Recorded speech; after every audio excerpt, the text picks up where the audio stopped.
pourquoi il ne faut jamais juger les autres selon le soufi. Pense à un océan, et chaque goutte d'eau est une âme, toute connectée à la source divine. C'est un peu comme ça que le soufisme voit les choses, et ça change tout par rapport au jugement. Voici quelques points clés de pourquoi il ne faut jamais juger.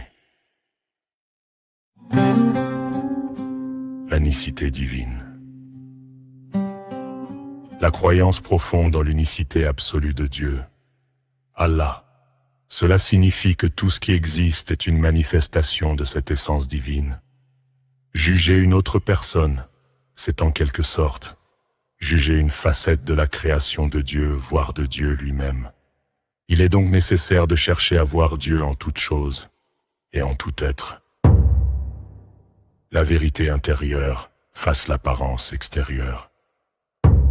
Nous devons mettre l'accent sur la réalité intérieure, le cœur, l'âme, plutôt que sur l'apparence extérieure. Ce que nous voyons d'une personne n'est qu'une façade.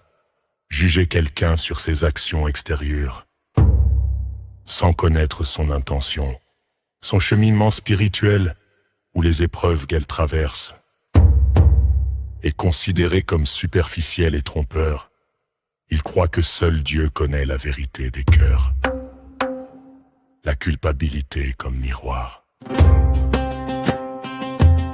Un enseignement soufi courant est que les défauts que nous percevons chez les autres sont souvent un reflet de nos propres défauts ou de ce que nous craignons en nous-mêmes.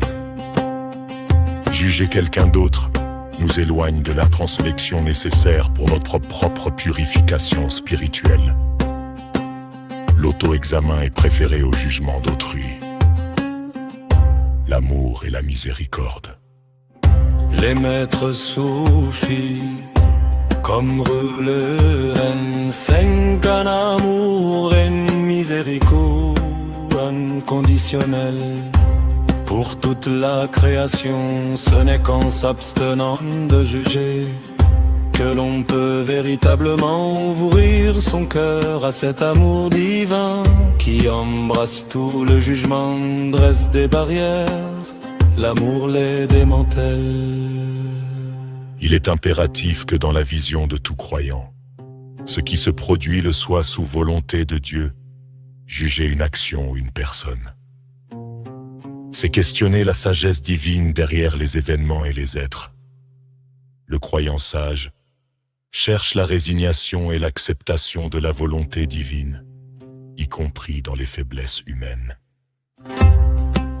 En bref, pour lui, le non-jugement n'est pas seulement une règle de conduite, c'est un chemin vers la réalisation de l'unicité divine, la purification du cœur et l'accès à un amour inconditionnel.